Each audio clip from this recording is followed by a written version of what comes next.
បើពាក្យប្រុងពិតជីវិតអូនពិតមានន័យបងថ្នាក់បងថ្នមបងត្រកងបីមិនអោយរូបស្រីចំបែងក្នុងចិន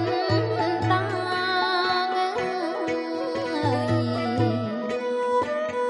បងត្រកងបី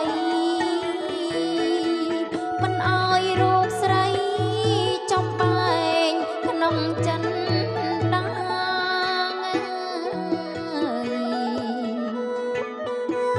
អោប្តីសំឡាញ់បងល្អ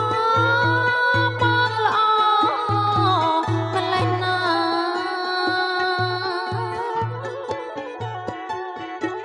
អោប្តីសំឡាញ់បងល្អបងល្អម្លេះណាបងអើយតម្លៃដល់ថ្លៃកែវកុននេះថា